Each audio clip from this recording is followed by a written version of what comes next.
ये चैप्टर चल रहा था अपना statistical description of data.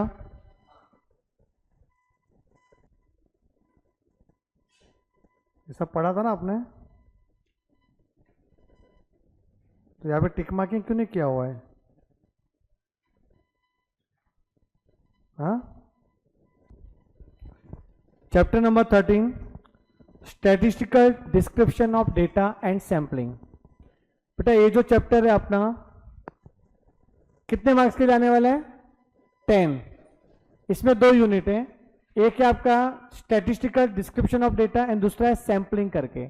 5 marks पकड़ सकते हैं, पर एग्जैक्टली 5 मार्क्स का नहीं आता। तो ये स्टार्टिंग का जो फर्स्ट यूनिट है वो 7 मार्क्स के लिए आ गया, सैम्पलिंग 3 मार्क्स के लिए आ गया, ऐसा भी हो सकता है। या फिर समझो सैम्पलिंग 6 मार्क्स के लिए आ गया, ये 4 मार्क्स के लिए आ गया। तो ऑन एन एवरेज ये आपका 10 मार्क्स का पूरा इंटायर चैप्टर है।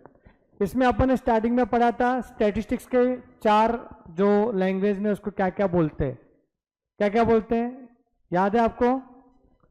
हाँ, स्टेटस किधर? लैटिन में। और इटालियन में क्या? स्टैटिस्टा।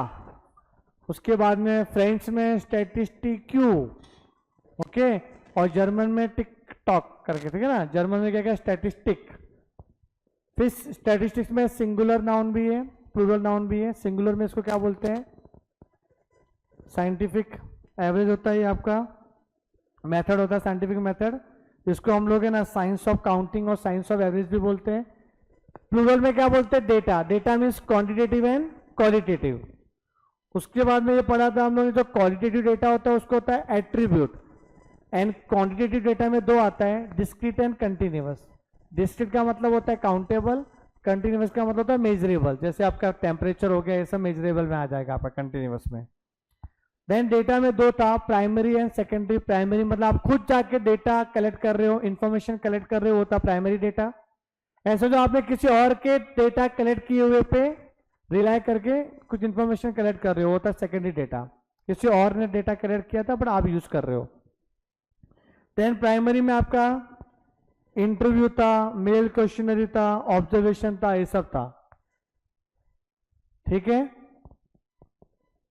फिर इनडायरेक्ट इंटरव्यू में क्या होता है? इनडायरेक्ट इंटरव्यू ये भी आपके पर्सनल में आता है बेटा, यहाँ पे मैंने एरो किया था, ऐसा याद आ रहा है आपको तो, ठीक है ना।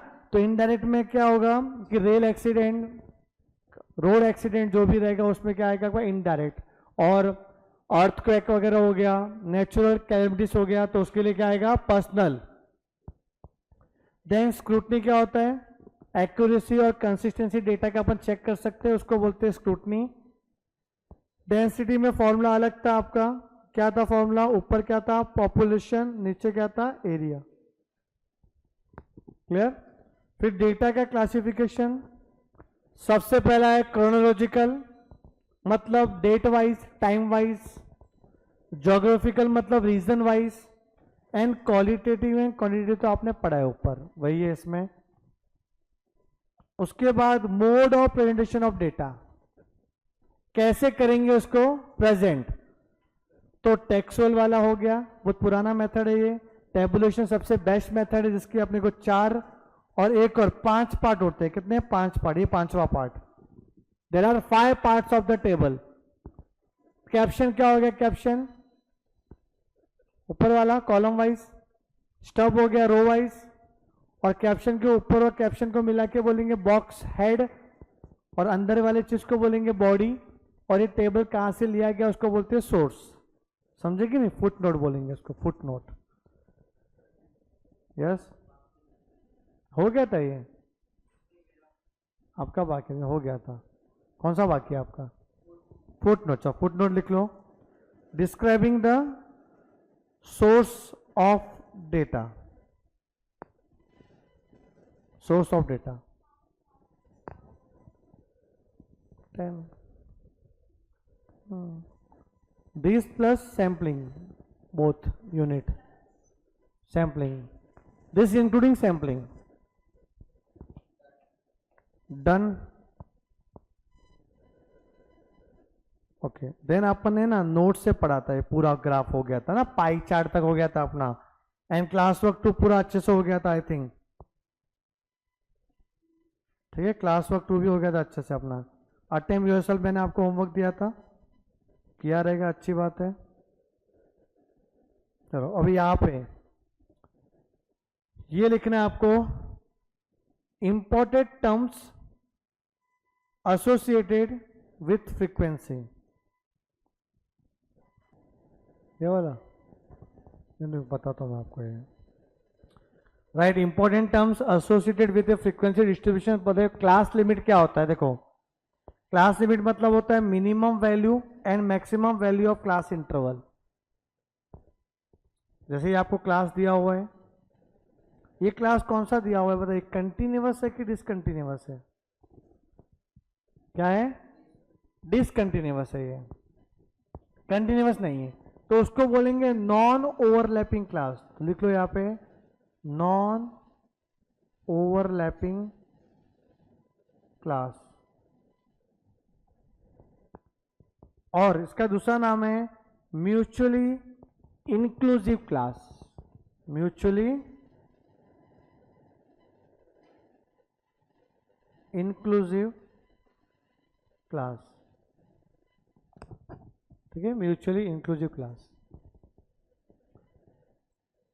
अब for class 10 to 18 minimum value कितना है? 10। मैक्सिमम कितना है? 18। तो जो मिनिमम है उसको बोलते हैं लोअर क्लास लिमिट। क्या बोलेंगे? Lower class limit. और जो मैक्सिमम होगा उसको क्या बोलेंगे? Upper class limit. तो सारे क्लास में लोअर क्लास लिमिट अलग अलग होगा। किसका पूछा वो डिपेंड है। किसका पूछा था आपने को? 10 to 18 का। तो 10 to 18 का लोअर क्लास लिमिट क्या होगा? 10। अपर क्लास लिमिट क्या होगा? 18। लिख लो एक, इसको बोलते हैं क्लास लिमिट।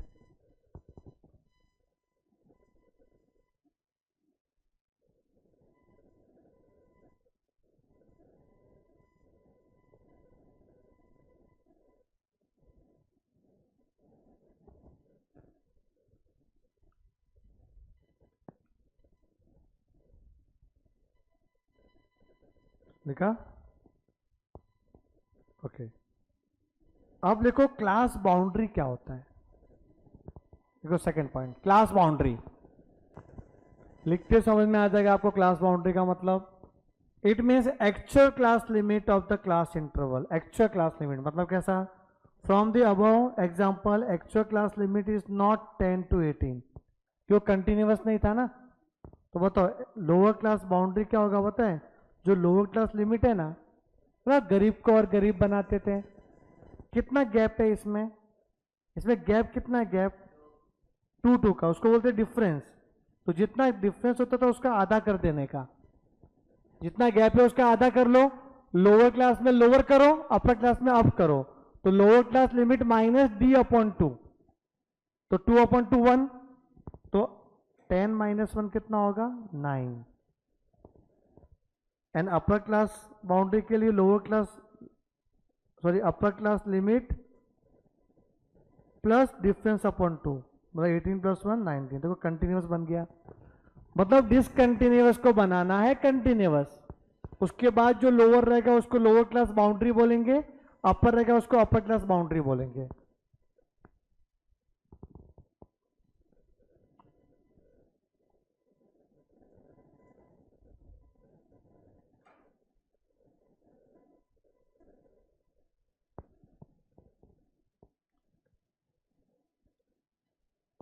और डी का मतलब मैंने यहाँ पे लिखा है difference between the upper limit of any class and lower limit of the next class. उसका डिफरेंस देखते हो, डी होता है। पूरा प्रॉपर्ली मेंशन किया मैंने क्या होता है डी, समझे? कोई भी क्लास देख लो, उसका अपर लिमिट और उसके आगे वाले क्लास का लोअर लिमिट, उसका डिफरेंस। ये हो गया क्लास बाउंड्री के बारे में।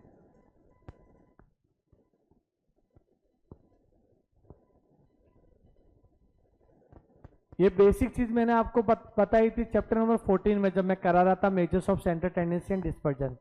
वहां पे डेटा कंटिन्यूअस भी है, डिसकंटिन्यूअस भी था। और मैंने आपको बोला भी था while computing mean no need to convert into continuous. Mean के कैलकुलेशन में कंपल्सरी नहीं है, समझे?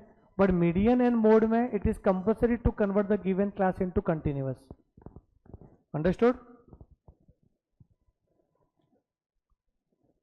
फॉर एक्सक्लूसिव क्लास, समझो डेटा कंटिन्यूअसली दिया हुआ है, ये क्या होता है एक्सक्लूसिव मतलब कंटिन्यूअस। अगर आपका डेटा पहले से कंटिन्यूअस में है तो उस केस में क्या होगा पता है, जो लोअर क्लास लिमिट है ना वही क्या बन जाएगा, लोअर क्लास बाउंड्री, और जो अपर क्लास लिमिट है वो क्या बन जाएगा, अपर क्लास बाउंड्री। तो पहले से कंटिन्यूअस है तो क्यों नाटक करने का, कंटिन्यूअस करने का, एक ही चीज है ना वो, फिर लिमिट और बाउंड्री सेम हो जाएगा।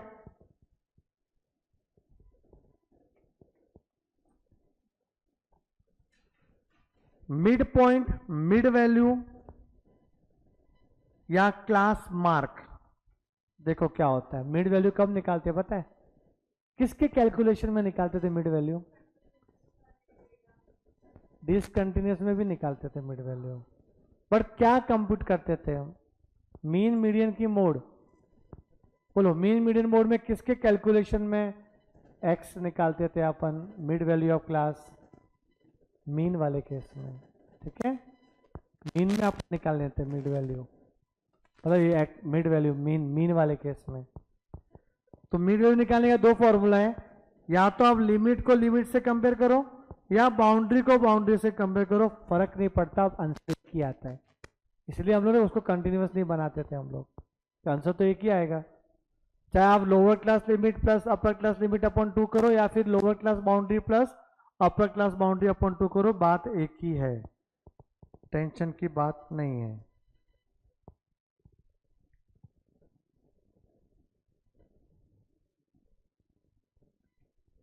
अब फोर्थ में आ जाओ, with size length of class interval, इसको हम लोग क्लास विथ भी बोलते हैं, क्लास साइज भी बोलते हैं।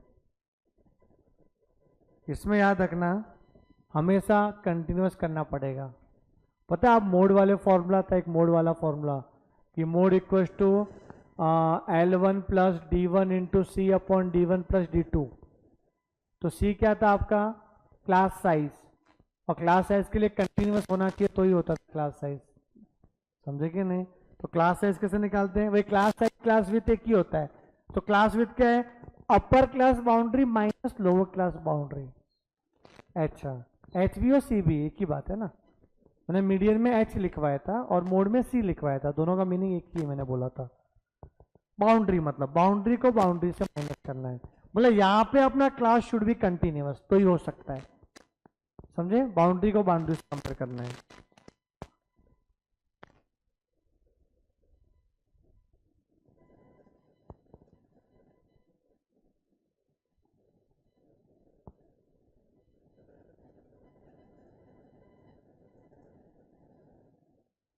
चलो अभी आगे, फ्रीक्वेंसी डेंसिटी पूछा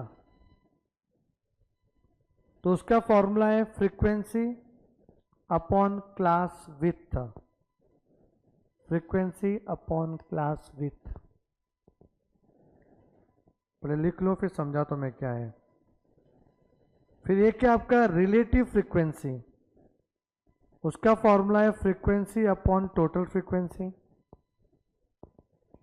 फ्रीक्वेंसी अपॉन टोटल फ्रीक्वेंसी। फिर फ्रीक्वेंसी परसेंटेज है,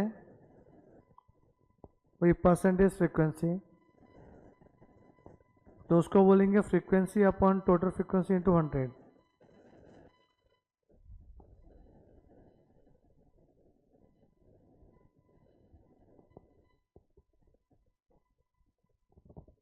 इसको ऐसा लिखो, परसेंटेज रिलेटिव फ्रीक्वेंसी, वो ज़्यादा अच्छा रहेगा, रिलेटिव फ्रीक्वेंसी, तो ऊपर निकाला आपने रिलेटिव फ्रीक्वेंसी, उसको परसेंटेज में लिखना है, तो सेम ही है ना, ये चीज़ यहाँ लिख के इंटू 100 कर देना, और तो क्या है। तो ये तीन कॉन्सेप्ट है आपको याद रखना है, frequency density, frequency sorry relative frequency और परसेंटेज रिलेटिव फ्रीक्वेंसी।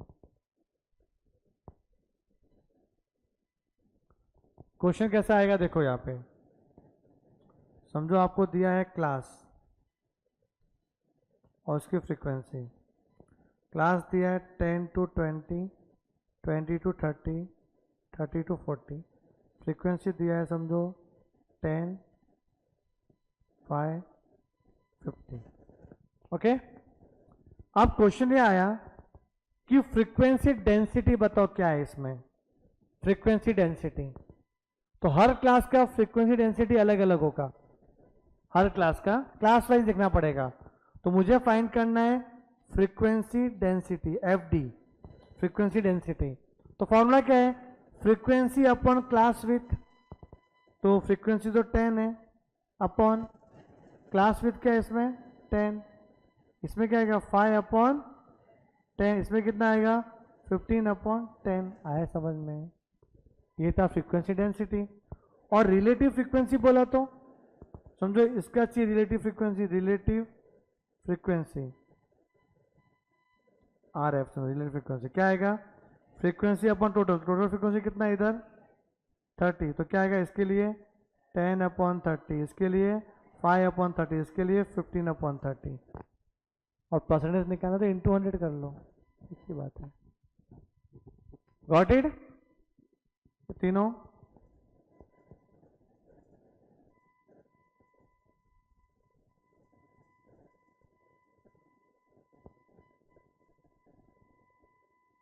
ये लिख लो बार डायग्राम।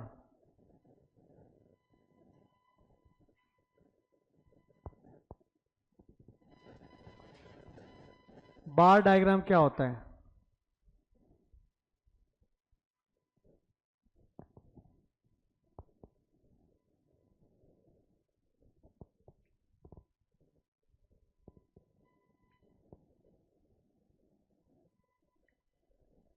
वर्टिकल बार डायग्राम में ऊंची ऊंची बिल्डिंग है, बीच में गैप रहेगा, समझे कि नहीं, ये बार डायग्राम है। और हॉरिजॉन्टल में क्या होगा, अपने को y एक्सिस पे बिल्डिंग बनानी है, ऊंची ऊंची बिल्डिंग, हाँ ये किया हुआ है। वर्टिकल कब फॉलो करते हैं, वर्टिकल जब क्वांटिटेटिव डेटा रहेगा तो quantitative, and horizontal is for qualitative data. और एमसीक्यू में ऐसा भी आता है data varying over space, over space, और यहाँ पे डेटा वेराइंग ओवर टाइम। तो यहाँ पे टाइम पे लिखते हैं, यहाँ पे टाइम दिया रहेगा ना टाइम, तो डेटा चेंज होगा टाइम टू टाइम, यहाँ पे स्पेस के हिसाब से होगा। ये एमसीक्यू आएगा तो याद कर लेना उसको। जो हॉरिजॉन्टल रहेगा क्वालिटेटिव वो आएगा डेटा वेराइंग चेंज होगा ओवर स्पेस, और वो क्या आएगा टाइम, टाइम और स्पेस, ये याद रखना आपने को, है से लिखा, वापस से लिखा इसको कि एमसीक्यू में इसमें कंफ्यूजन होता है बच्चे लोग को दोनों में। तो ओवर टाइम आया तो वर्टिकल क्वांटिटेटिव, तो ओवर स्पेस आया तो क्वालिटेटिव हॉरिजॉन्टल।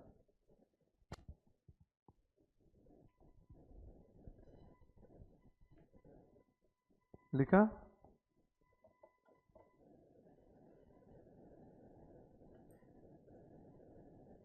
जूम में बैठे हैं क्या सब लोग, आवाज आ रही है,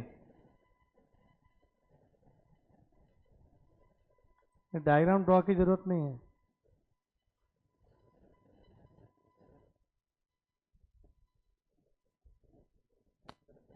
ओके हुआ ये। अब बेटा इसमें आ जाओ थोड़ा सा, क्या क्या है बुक में भी देख लेते क्या है। हो गया अपना लिख के थ्योरी, फर्स्ट यूनिट का थ्योरी हो चुका है, statistical description of data, clear. क्या लिखा फ्रीक्वेंसी डिस्ट्रीब्यूशन में, एक होता है अनग्रुप फ्रीक्वेंसी डिस्ट्रीब्यूशन, एक क्या होता है ग्रुप वाला फ्रीक्वेंसी डिस्ट्रीब्यूशन। थोड़ा पढ़ना पड़ेगा इसके अंदर कि फ्रीक्वेंसी डिस्ट्रीब्यूशन होता क्या है। ए table which represent numerical groups and number of observation in each group is called a frequency distribution। आपने कोरिलेशन रिग्रेशन चैप्टर में पढ़ा था बाइवेरिएट फ्रीक्वेंसी टेबल, उसी की बात हो रही है। उसमें आप सारे एक्स वेरिएबल वाई वेरिएबल को प्लॉट करते थे टेबल के अंदर, सारे न्यूमेरिकल फिगर को, वो होता आपका फ्रीक्वेंसी डिस्ट्रीब्यूशन टेबल। अब अनग्रुप क्या होता है, difference between the highest and lowest value of the observation is called range. Range का मतलब क्या होता है, highest minus lowest. If the range is small number then all possible numbers from lowest to highest are considered is called ungrouped frequency distribution. मतलब क्या होगा? ये अच्छी बात बोली है. अनग्रुप बनाना चाहिए कि ग्रुप बनाना चाहिए, depending upon the number of observation. अब नंबर ऑफ ऑब्जर्वेशन में कितना वेरिएशन है, समझो हाईएस्ट और लोवेस्ट में ज्यादा गैप है, रेंज ज्यादा आ रहा है, तो फिर इतने सारे तो नंबर लिख नहीं पाएंगे आप ग्रुप में, तो क्लास इंटरवल में कन्वर्ट करो, फिर ग्रुप वाइज बनाओ, ग्रुप वाइज, तो वो क्या आएगा? ग्रुप वाला. अगर रेंज कम है, highest value and lowest value में डिफरेंस कम है, तो कम ही नंबर है, तो आपका इंडिविजुअल में भी काम हो जाएगा. तो एक्स लिख दो इंडिविजुअल, वाई भी लिख लो इंडिविजुअल, फिर ग्रुप बना दो आप लोग, डेटा बना लो, टेबल बना लो. वही बोला हुआ कि रेंज क्या होना चाहिए यहाँ पे? लोअर ना. If range is smaller number, smaller number, ये याद रखना, तो अनग्रुप बनेगा. If range is large, if range is large then क्या आएगा? Group frequency distribution. ये भी एमसीक्यू बना सकते हैं लोग, कुछ भी बोल सकते हैं. तो रेंज पे डिपेंड है कि रेंज कैसा है, छोटा है तो अनग्रुप, रेंज ज्यादा है तो क्या आएगा? ग्रुप वाला. एग्जाम्पल देखो, in a survey of 50 families frequency distribution of number of children in each family. 50 family ले लिए, देखते हैं हर फैमिली में कितने बच्चे लोग हैं, तो आप अनग्रुप में कर सकते हो. अब अगर फैमिली बढ़ा देते हो, जैसे frequency distribution of the marks obtain by 100 students in a certain test of 50 marks, तो ग्रुप बनाना पड़ेगा कि यहाँ से यहाँ तक मार्क्स कितने लोग का आया है, ऐसा ग्रुप वाइज जाना पड़ेगा अपने को. एग्जाम्पल दिया है इसमें. फिर टाइप्स ऑफ क्लास पढ़ चुके हैं. इंक्लूसिव अभी आपने पढ़ा था, डिसकंटिन्यूअस को बोलते हैं, एक्सक्लूसिव मतलब कंटिन्यूस हो गया, ठीक है. ओपन एंड, देखो ओपन एंड लिखा था अपन ने मेजर्स ऑफ सेंटर टेंडेंसी में. बताओ ओपन एंड इंटरवल के लिए कौन सा बेस्ट होता है? Median is the best for open and classification, median. And measures of dispersion में कौन बेस्ट होता है? क्वार्टाइल डिविएशन, ये बेस्ट होता है for open end class interval के लिए. Lower limit of first interval and upper limit of last interval are not given, then it is called the open end class value. अच्छा, ऐसा class दिया हुआ है less than 10, less than 20, less than 30, less than 40, less than 50, इसको open and मत बोलना. पता है कि लेस देन 50 है. ओपन एंड क्या होता है कि फर्स्ट और लास्ट में गड़बड़ है, बीच वाले सही दिए हुए. Less than 10, 10 to 20, 20 to 30, 30 to 40, more than 40. Now more than 40 मतलब कहाँ तक रुकना है मालूम नहीं अपने को, लेस देन में भी क्या मालूम नहीं, तो ओपन एंड हो गया. क्या हो गया? Open end. It is suitable to classify the data in which very few observation are extremely small और extremely large. It is not suitable for analysis. Marks below 50 और लास्ट में 80 एंड अबव, ये open है. तो मैंने लिखवाया नहीं कि पता है अपने को क्या है ये. फिर क्लास लिमिट लिखवाए मैंने, lower class limit, upper class limit, class boundary, lower class boundary, upper class boundary, with and class mark. With मतलब क्या? क्लास साइज, समझे कि नहीं, और क्लास मार्क मतलब मिड वैल्यू चाहिए अपने को. तो ये अपना हो चुका है लिख के, ठीक है. क्लास विथ अलग होता है और क्लास मार्क का तो अलग होता है. क्लास मार्क का मतलब होता है मिड वैल्यू. फिर मैंने लिखवाया relative frequency, percentage relative frequency and frequency density. Clear है. फिर ग्राफ की बात करते हैं हम लोग, ग्राफ की बात करते हैं, ये इंपॉर्टेंट है बेटा ग्राफ की बात. ये नहीं लिखवाया मैंने, ये इसमें से पढ़ेंगे हम लोग ग्राफ. हिस्टोग्राम है ना, हिस्टोग्राम, इसका दूसरा नाम याद कर लो, एरिया डायग्राम. बेटा हाईलाइट करो इसको, हिस्टोग्राम, एरिया डायग्राम और column diagram, frequency polygon. Column diagram frequency, 3 नाम है. और दिखता कैसा है हिस्टोग्राम? ये देखो, ये वाला. सर ये तो बार डायग्राम है, वर्टिकल बार डायग्राम नहीं. वर्टिकल बार डायग्राम में बीच में गैप होता है, यहाँ पे गैप है क्या? नहीं. फिर कंटिन्यूअस क्लास रहेगा, उससे ये बना हुआ है, इसको बोलते हैं हिस्टोग्राम. ठीक है. तो हिस्टोग्राम में क्या लिखा है? इट इज, अच्छा इसमें आगे क्या लिखा था? ओजाइव और cumulative frequency graph The graph of frequency distribution are designed to present the characteristic features of the frequency data. They facilitate comparatively study of two or more frequency distribution. The most commonly used graphs are histogram. तो पहला क्या है histogram करके. Histogram में देखो याद रखना, it is use to represent the frequency distribution of the continuous class interval. तो यहाँ पे हाईलाइट करना एक कंटिन्यूअस क्लास इंटरवल ही होना चाहिए. In this method vertical rectangles are constructed. All rectangles are adjacent to each other. ये line important है, सारे चिपके हुए रहेंगे rectangles. Width of rectangles is equal to size. Width equal होना चाहिए, अनइक्वल नहीं चलेगा. ठीक है. Height of rectangle will be proportional to the corresponding frequency. बेटा जो हाइट किस पे डिपेंड है पता, हाइट किसका कितना फ्रीक्वेंसी है. जिसका फ्रीक्वेंसी बड़ा रहेगा उसका हाइट भी क्या रहेगा, बड़ा रहेगा. तो सबसे बड़ा हाइट देखो इसका है 30 to 40 का. देखो क्यों, बिकॉज 30 to 40 के पास क्या है 50 है. 50 सबसे ज्यादा है, इसका नाम आप मोड उधर ही आएगा, हाईएस्ट में मोड आएगा. और ये हमेशा मोड को निकालने के लिए काम आता है. It is use to find the graphical value of mode. बस इतना हाईलाइट कर लो. और ऐसा दिखता है. क्लियर है कि नहीं, क्लियर है बेटा. ध्यान दो इधर, मोड कैसे निकलेगा मैं आपको बता देता हूँ. ये ग्राफ बनाने तो आ जाएगा आपको. सबसे ऊंची वाली बिल्डिंग है ना ये, इसको यहाँ कनेक्ट करने का आगे के लोअर क्लास लिमिट में, एंड अपर क्लास बाउंड्री को प्रीवियस वाले के अपर क्लास लिमिट में कनेक्ट करो. फिर जो इसका इंटरसेक्शन है ना वहां से स्ट्रेट लाइन ड्रॉ करो. यहाँ से straight line perpendicular to x axis. ये जो वैल्यू है वो मोड होगा 30 to 40 के बीच में. शायद 36 दिख रहा है मेरे को तो इधर. हाँ 36.67. थोड़ा ये सर खसक गया था ना, तो अब अप्रोक्सीमेट वैल्यू निकाल सकते हो मोड का 36.67. क्लियर है. तो ऐसे मोड निकालना पड़ता है अपने को, ये वाला. अगर आप सॉल्व करोगे तो मोड कितना आएगा, सॉल्व करने आता है मोड. क्या बताया था कैसे शॉर्टकट तरीके से सॉल्व करते हैं मोड का. मोड का वैल्यू फाइंड करो कैल्शियम में. याद है कि नहीं आपको. अरे यहां से यहां का डिफरेंस D1 कितना 20. यहां से यहां का डिफरेंस D2 कितना 10. तो मोड का फॉर्मूला क्या था, L1 plus D1 into C upon D1 plus D2.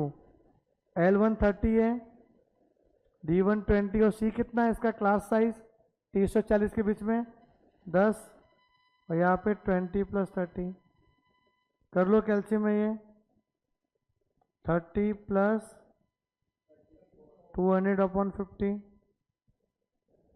कितना आ रहा है 34 आ रहा है.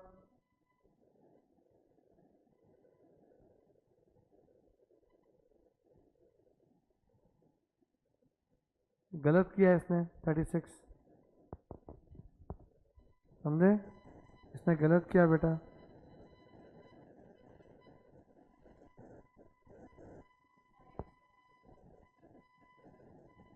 ये 10 है, 20 है, 30 है, 30 है, 40 है, 50 है. तो यहाँ से आप लाइन ड्रॉ करोगे इधर. हाँ यहाँ से लाइन ड्रॉ करोगे इधर. कुछ आपने ने गड़बड़ तो नहीं किया, देख लो एक बार. L1 30, D2 कितना है. हाँ इतना नहीं हो सकता ऐसा. D2 10 आएगा बेटा. देखो कि ग्राफ भी तो ऐसे ही बन रहा था कि उसके आगे जा रहा है. मैच तो होना चाहिए ग्राफ भी अपना. क्या आधे से ज्यादा जा रहा है ग्राफ. वापस से ग्राफ भी देखा मैंने. तो D1 कितना है बेटा 20 और D2 कितना है 10. तो 30 प्लस 200 अपॉन 30 आएगा इधर 6.66 36.67. सही है. अरे समझ में आया कि नहीं आया आपको, पक्का. फिर आगे फ्रीक्वेंसी पॉलीगॉन क्या होता है. frequency polygon. It is used to represent the frequency distribution. In this method, points are plotted for frequency against the midpoint of the corresponding class interval. Plotted points are joined by line segment and it is limiting form of histogram. ये histogram का limiting form है. Histogram में तो पूरा rectangle बनाते थे, इसमें सिर्फ अपने मिड वैल्यू करना है. मतलब देखो कैसा ना 10 to 20 के बीच में कौन आता है 15, यहाँ पे पॉइंट आ जाएंगे, यहाँ पे पॉइंट आ जाएंगे बीच में, और फिर उसको क्या करना है कनेक्ट कर देना है ऐसा. वो क्या बन जाएगा आपका फ्रीक्वेंसी पॉलीगॉन. देख लो,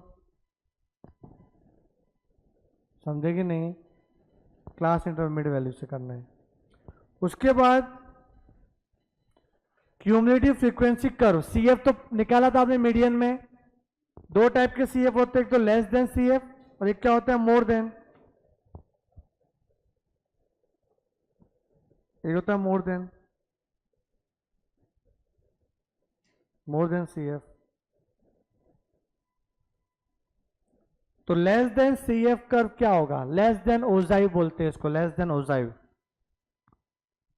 बेटा लेस देन नाम तो लिखा हुआ है, बट जो नीचे क्लास इंटरवल होगा ना, तो फ्रीक्वेंसी को किसके अगेंस्ट में प्लॉट करना पड़ेगा पता है, मिड वैल्यू में कि लोअर की अपर. बेटा ध्यान दो, अभी अलग है ये.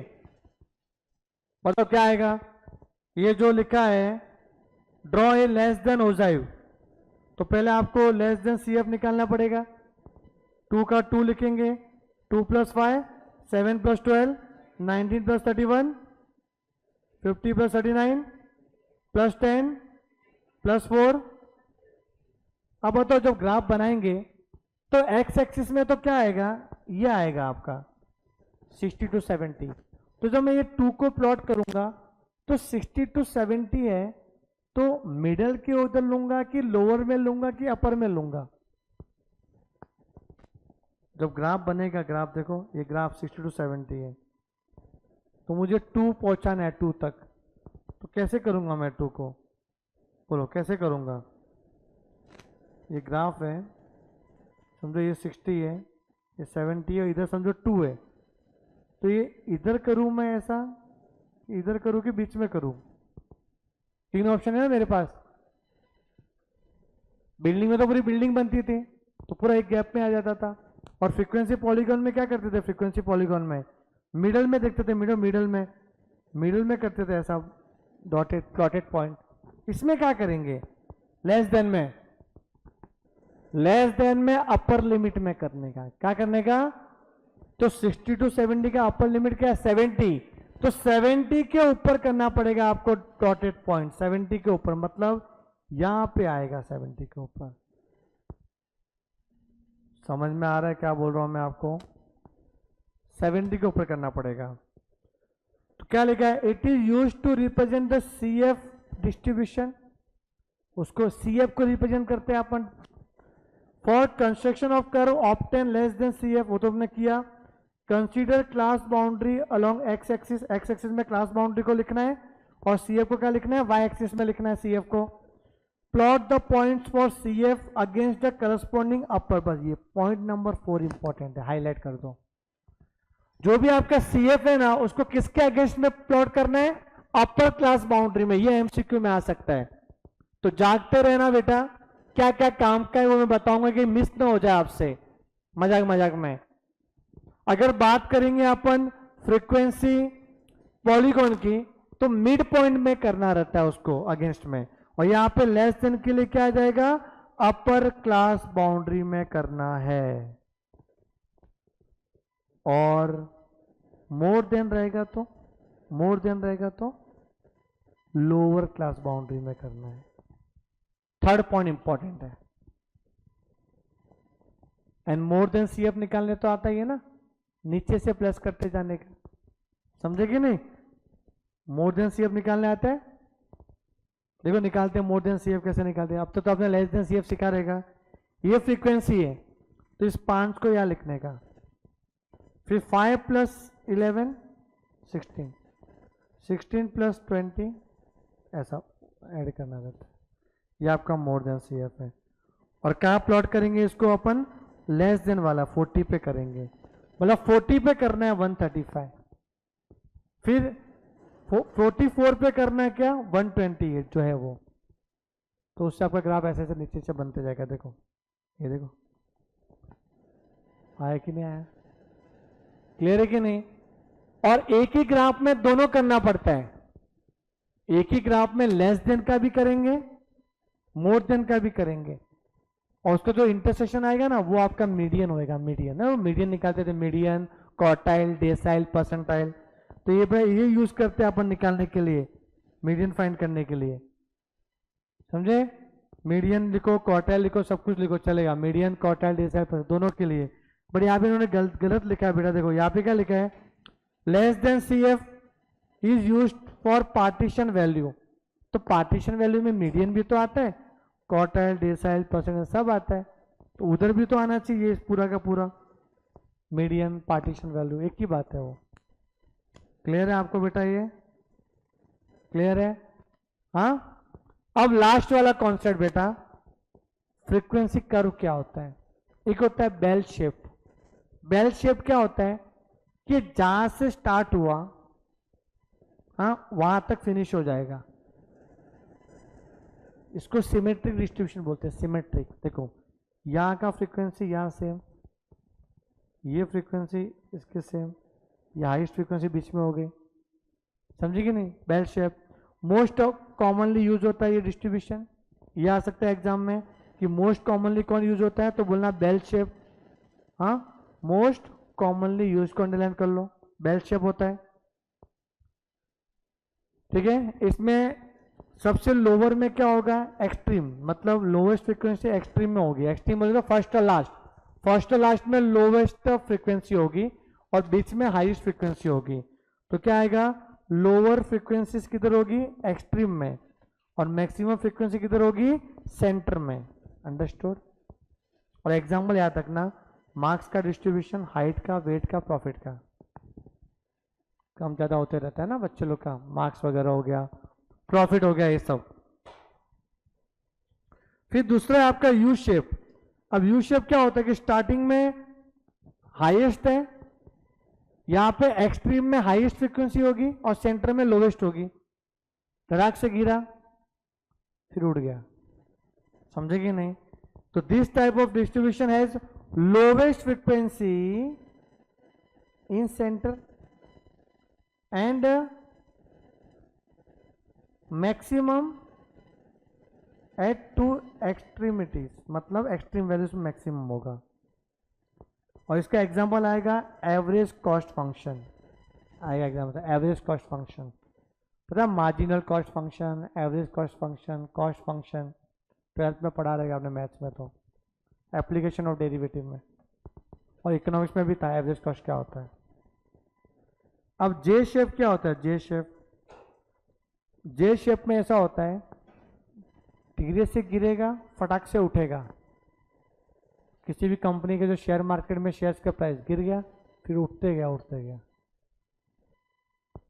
ये गिरेगा, जो भी जो ट्रेडर है उनको बाहर निकाल लेगा, एग्जिट करो मार्केट से। फिर जो लॉन्ग टर्म इन्वेस्टर है उसके लिए मजे मजे एकदम, बढ़ते जाएगा बढ़ते जाएगा, समझे कि नहीं। तो ये होता है जे शेप, जे वाला शेप बन गया यहाँ पे, ऐसा जे शेप बन गया, क्लियर है। तो क्या लिखा है यहाँ पे देखो, if distribution has lower frequency and एक फटाक से डिक्रीज हो गया, then it lowest and then gradually increases, समझे कि नहीं, and reaches to the highest. Graph of marginal cost function, ये रखना। उस एवरेज कॉस्ट के लिए कौन सा था, यू शेप था, इसके लिए क्या आएगा, मार्जिनल कॉस्ट फंक्शन, जे शेप का एग्जांपल। एंड मिक्स में कुछ पता ही नहीं चल रहा है, मिक्स से पूरा कॉम्बिनेशन ऑफ ऑल, मतलब bell shape, J shape, U shape, सबका कॉम्बिनेशन, इसको बोलते हैं ट्रेड साइकिल। ये इसका एग्जांपल है, ट्रेड साइकिल। बेटा समझ में आ रहा है क्या ये, पक्का। एक बार देख लो, ये सब देख लो एक बार, टाइम देता हूँ मैं आपको 5 मिनट, रीड करो अच्छे से, फिर हम लोग साथ में करेंगे सम, और सारे सम सॉल्व होने चाहिए, तो समझो आपने सही से रीड किया है। पढ़ो उसको 5 मिनट। स्टार्ट करें। Class work 3।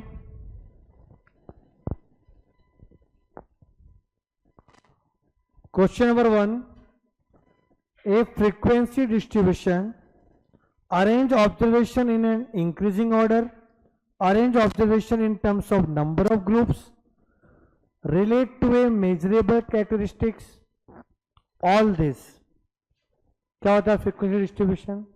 ये सारी एक्टिविटी होती है उसमें, इंक्रीजिंग ऑर्डर में भी करते हैं हम लोग, average observation, arrange observation in terms of number of group भी बनाते हैं हम लोग। क्या है इसका? All this. Second one, the frequency distribution of a continuous variable is known as.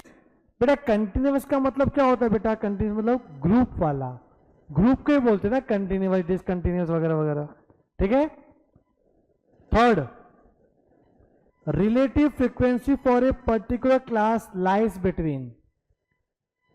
Relative frequency का फॉर्मूला क्या था? F upon total F. तो टोटल एफ तो बड़ा ही होगा, एफ छोटा होगा, तो हमेशा आपका आंसर 0 1 के बीच में ही आएगा ना। तो आंसर किधर आएगा? 0 और 1 के बीच में ही आएगा, बिकॉज का फॉर्मूला है फ्रीक्वेंसी अपॉन टोटल फ्रीक्वेंसी। मालूम पड़ेगा कि डिनोमीटर ज्यादा ही रहेगा ना, बहुत इंक्लूसिव हो ही नहीं सकता। देखो एफ और सी एफ टोटल हो 1 हो ही नहीं सकता, समझे कि नहीं? तो यहाँ पे क्या आएगा? ऑलवेज 0 to 1 के बीच में ही रहेगा, बहुत इंक्लूसिव नहीं आएगा। आप खुद करके देख लो ना, total frequency is always greater than frequency.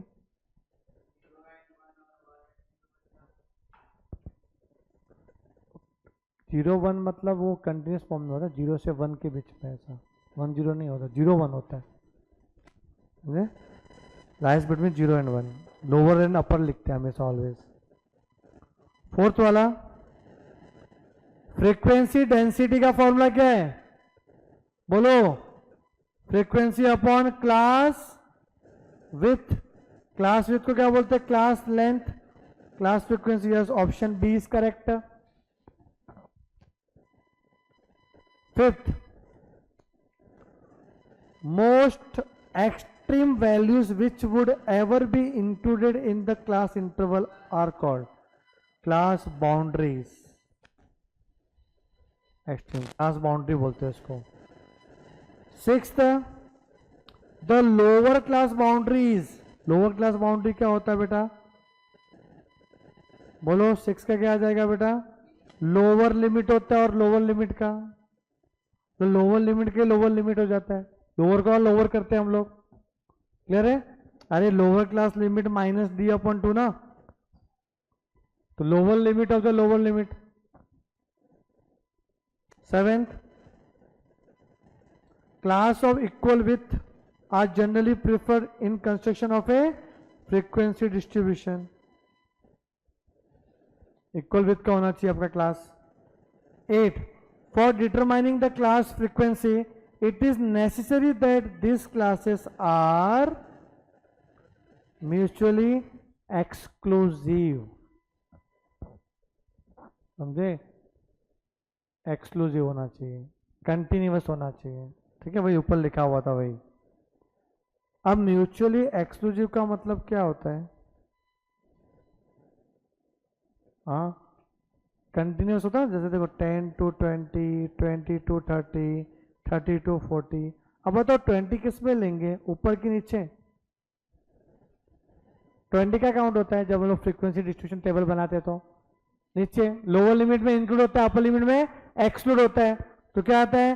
Exclude the upper class limit but include the lower class limit. समझा? 10th, mutually exclusive classification is usually meant for continuous variable। उसी के लिए बना हुआ है कंटिन्यूस वेरिएबल में, कि वहां पे जो कंटिन्यूस में मतलब वो वैल्यू चेंज होते रहेगा ना अपना, तो कंटिन्यूस के लिए क्या जाएगा आपका ये अपना म्यूचुअली एक्सक्लूसिव। और 11th क्या बोला आपने को? इंक्लूसिवली डिस्क्रीट होना चाहिए कि यहाँ पे अपर लिमिट अलग अलग होता है, लोअर अलग होता है।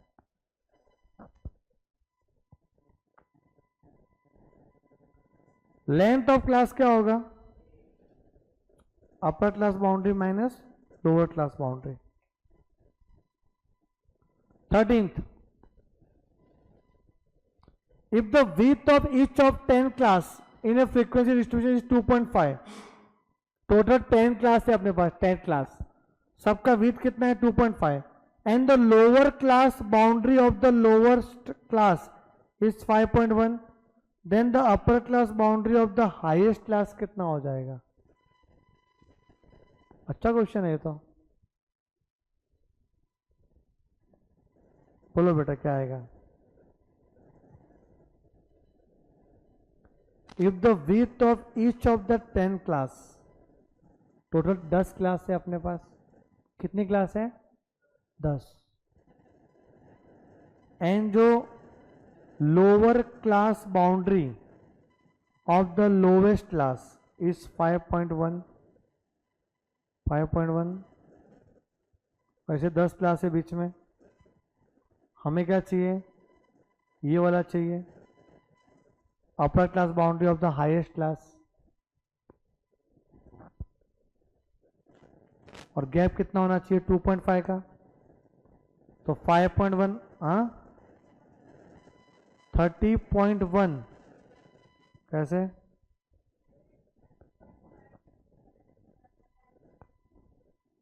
To 2.5 plus into 10 plus 5.1, yes. नहीं समझा आपने को? देखो बेटा ध्यान दो इधर, छोटा सा सम लेके समझते हैं क्या है, क्या बोलना क्या चाह रहा है। हाँ देखो, 10 to 20, 20 to 30, 30 to 40, 40 to 50, 50 to 60। Class length कितना है? 10 का। लोअर क्लास लिमिट क्या है फर्स्ट का? 10। Upper class, lower class boundary लो, बाउंड्री अपर क्लास बाउंड्री कितना है? 60। ये लास्ट वाले की बात हो रही है, ये फर्स्ट वाले की बात हो रही है, फर्स्ट और लास्ट, ठीक है। और टोटल कितने क्लास है?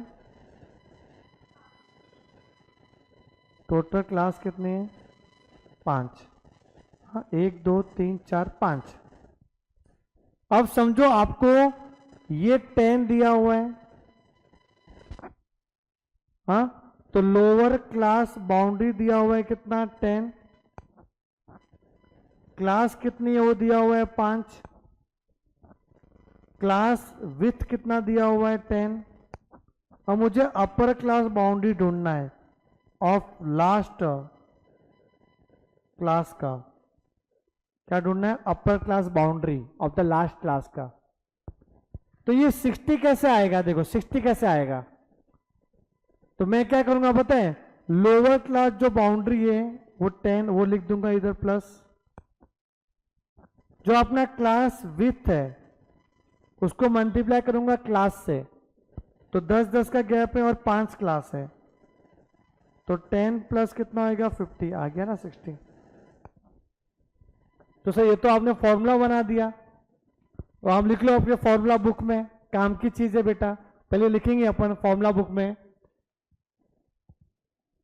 लिखो upper class boundary of last class interval equals to upper class boundary, या बाउंड्री की बात हो रही है, upper class boundary of the last class interval equals to lower class boundary of first class interval plus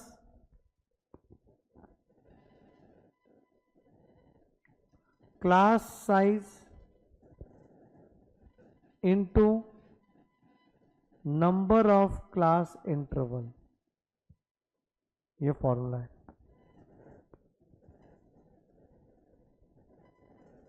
number of class interval,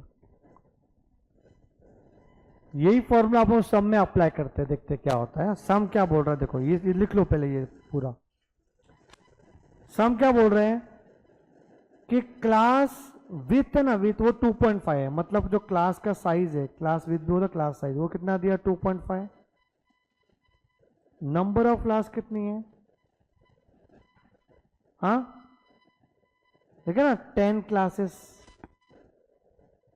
10 class and lower class boundary, lower class boundary जो first class का था वो 5.1 लिखा ना, of the lowest class. तो हमें क्या पूछा, अपर class boundary of the highest class, फिर लास्ट वाले क्लास का। तो क्या करेंगे 5.1 plus class with into number of class, तो 5.1 प्लस 25, 30.1 ऑप्शन ए। कुछ नया सीखने मिला आपने को।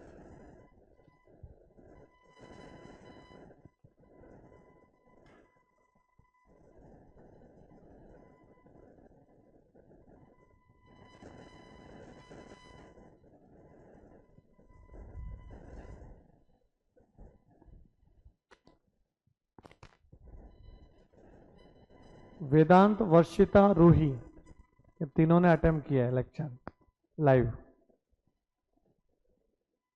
तो एब्सेंट कौन रहेगा फिर आज?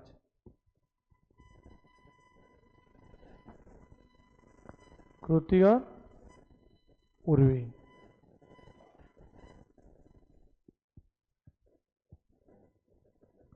Fourteen, when all classes have a common width can be drawn, frequency polygon ही बता सकते, उस पर कॉमन विथ होना चाहिए, तो इसमें मिड वैल्यू चाहिए रहता ना ऐसा फ्रीक्वेंसी पॉलीगॉन में। 15, when the width of all classes are is same, frequency polygon has not the same area as the histogram। बोलो क्या आएगा? फॉल्स बेटा, सेम होगा तो सेम ही एरिया आएगा ना, विथ सेम है तो हिस्टोग्राम का एरिया सब सेम ही होता है, क्योंकि frequency polygon is the limiting form of histogram, समझे कि नहीं, सेम ही आएगा उसमें। 16, when all classes have equal width, the height of the rectangle in histogram will be numerically equal। हाँ बेटा,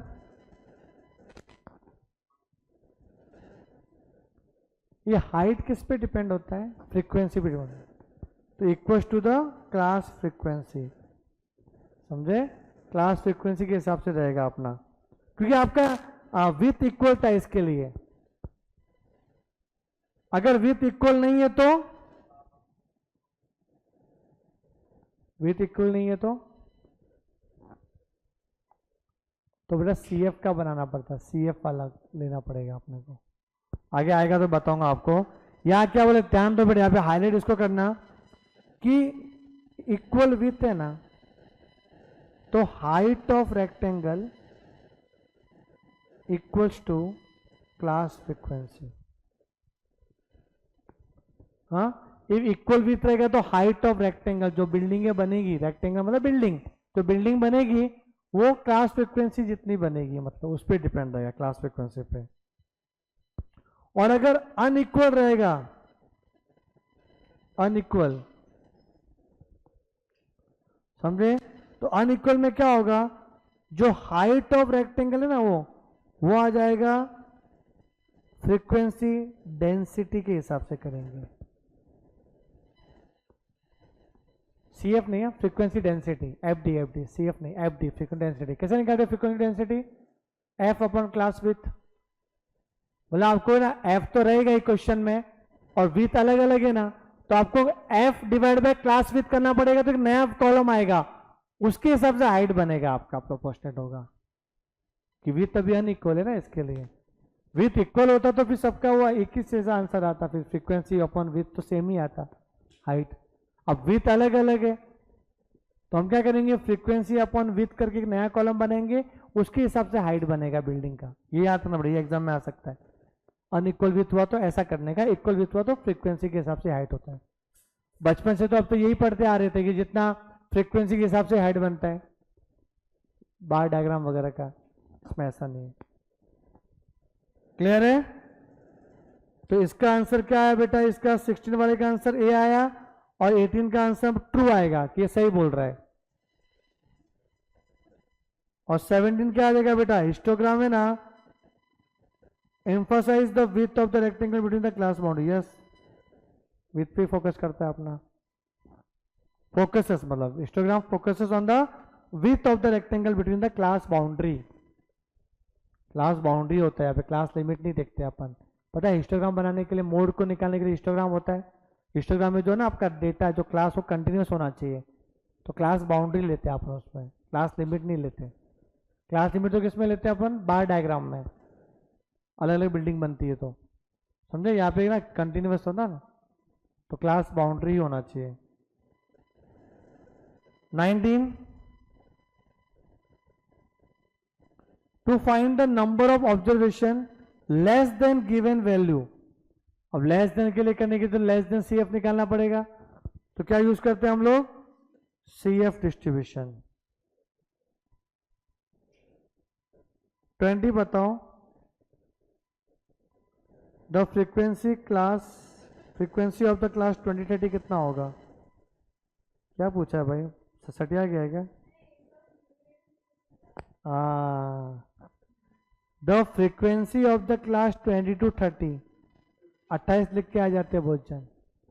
पर ये सी एफ है तो फ्रीक्वेंसी क्या होगा? ये 5, ये माइनस ये कितना होगा ना, पूरा बताता हूँ। कितना आएगा? 8, ये कितना आएगा? 15, ये कितना आएगा? ये कितना आएगा? और ये फ्रीक्वेंसी है, तो 20 और 30 का फ्रीक्वेंसी कितना आएगा? 15, ऑप्शन से।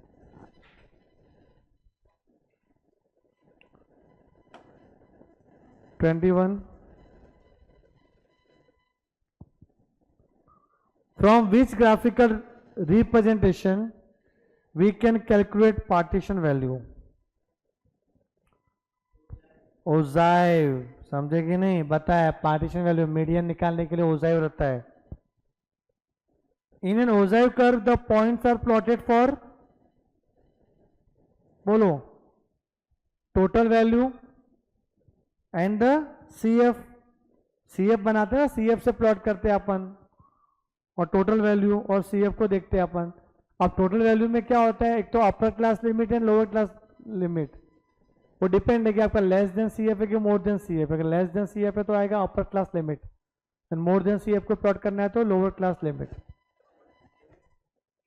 बाउंड्री अब प्रॉफिट के लिए कौन सा कर्व था? मैंने एग्जांपल में लिखा था प्रॉफिट, मार्क्स वगैरह, बेल शेप था। 24 का मोस्ट कॉमनली यूज अंडरलाइन भी करवाया था, क्या आएगा? Bell shape. 25, 26, 27, 28 एंड 29, 30। प्लीज बेटा आपको ट्राई करना है, अभी मैं आपको टाइम देता हूं, खुद से करोगे तो ज़्यादा अच्छा रहेगा, फिर मैं एक्सप्लेन करता हूं क्या है।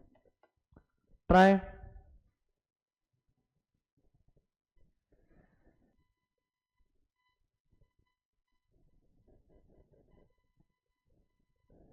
करे।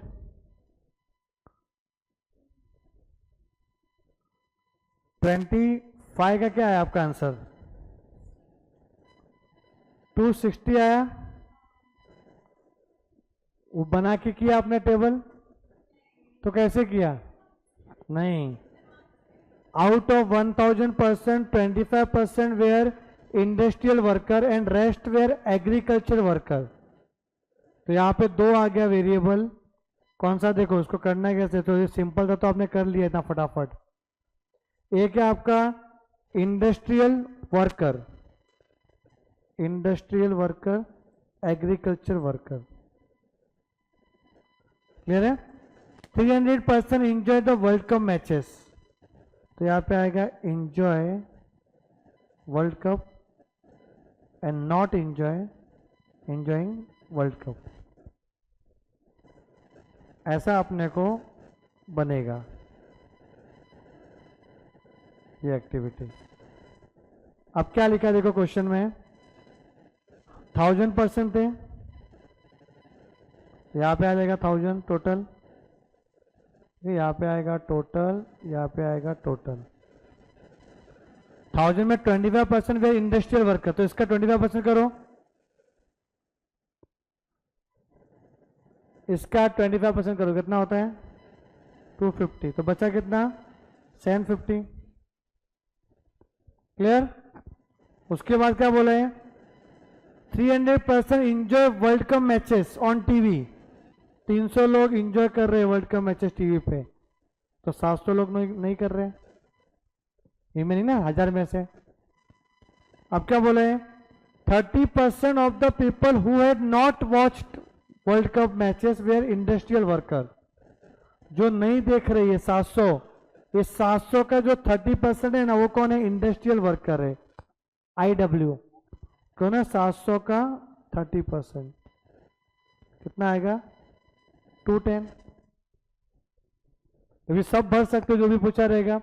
बचा क्या इधर रिमेनिंग बताओ, हाँ 490, इधर कितना बचेगा 40, ये 40 और ये 250 होगा, इधर कितना बचेगा, इधर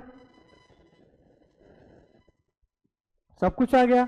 अब पूछा गया अपने को, what is the number of agriculture worker who had enjoy the world cup, agriculture जो एंजॉय कर रहे हैं, एग्रीकल्चर जो एंजॉय कर रहे हैं मतलब 260, कितना आएगा 260, जो ऑप्शन ए होगा। बेटा इस तरीके से ही करना है एग्जाम में, टाइम बचेगा आपका। हाँ नहीं वो ठीक है, उसमें तो हो गया, लेकिन किसी और में ज्यादा डेटा रहेगा तो ये पता चल, ठीक है ना, डायरेक्ट भी कर सकते हो जाएगा। अच्छा आपका आंसर आ भी गया वर्षिता, ओके सब कुछ हो गया आपका, लिख लो ये।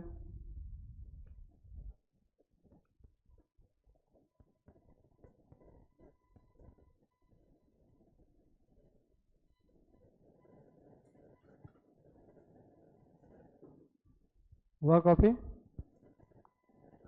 26 क्या बोला है, cost of sugar in a month under the head raw material, labour, direct production and other, were इतना इतना इतना इतना रिस्पेक्टिवली। चार दिया वेरिएबल, रॉ मटेरियल के लिए 12 है, लेबर के लिए 20 है, डायरेक्ट प्रोडक्शन के लिए 35 एंड अदर्स के लिए 23 है। What is the difference between the central angle for the largest and the smallest component. बेटा लार्जेस्ट कौन है, स्मॉलेस्ट कौन है 12, तो 35 माइनस 12 कितना होता है 23। अगर यहाँ पे 23 ऑप्शन होता तो आप लिख के आ जाते 23, ऐसा नहीं है, आपको उसको एंगल में कन्वर्ट करना है। 23 तो वैल्यू आया, अब इसको अगर एंगल में मैंने पाई चार्ट में बताया था, पाई चार्ट में एंगल में कैसे बनाओगे उसको, तो 23 डिफरेंस है अपॉन टोटल कितना होता है, टोटल करो इसका 90 इंटू डिग्री के लिए 360 डिग्री होता है, परसेंटेज में कन्वर्ट करने के लिए इंटू 100 करते हैं और डिग्री में कन्वर्ट करने के लिए इंटू 360 करना पड़ता है। कितना आएगा बेटा 92 डिग्री। हाँ अच्छा, तो एंगल वाला फॉर्मूला के लिए देखो हमें क्या करना है, हमें एंगल चाहिए ना, एंगल फॉर्मूला आएगा value upon total value into 360 degree. ठीक है, कोई भी अगर एंगल में कन्वर्ट करना है आपने को एंगल्स में, तो any value divide by total value into 360 degree, value upon total value into 360 degree. और परसेंटेज में कन्वर्ट करना है तो क्या करते हैं, value upon total value into percent, 100 into 100 मतलब percentage. 27 what is the number of cases when 3 और लेस एक्सीडेंट, 3 और लेस मतलब ये सब आ जाएगा, और ये फ्रीक्वेंसी दिया है। अच्छा अगर ये CF दिया होता तो जो इधर होता वही आता, प्लस किया हुआ ही था, समझेंगे। ये फ्रीक्वेंसी दिया, प्लस कर तो सबको कितना आ रहा है, इस सबको ऐड करेंगे तो आएगा 87। Option D is correct. 28 how many student got more than 30? अच्छा लेस देन 30 कितना है? 65। बिलो 30 है ना, बिलो 30। ये बिलो मतलब ये CF ही दिया हुआ है। बिलो 30 में कितने आ रहे हैं? 65 लोग हैं। हमें क्या चाहिए? मोर देन 30। तो 100 माइनस 65 कर लो, बचे हुए 35। Out of 100 students, out of 100 total 100 student है, 65 got below 30, then 35 student got more than 30। उल्टा। 29 number of observation between 250 and 300। क्या पूछते हैं? 250 और 300 कितना आएगा बेटा? हाँ 250 टू 300 कितना आ रहा है? माइनस करेंगे ना, ये कितना आ रहा है?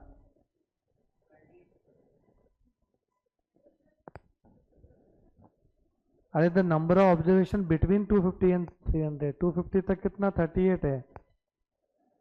ये वैल्यू ग्रेटर देन दिया है बेटा। ये this is more than CF, this is the greater than, this is the CF, वो भी लेस देन CF नहीं, more than CF। This is the more than CF वाला फ्रीक्वेंसी।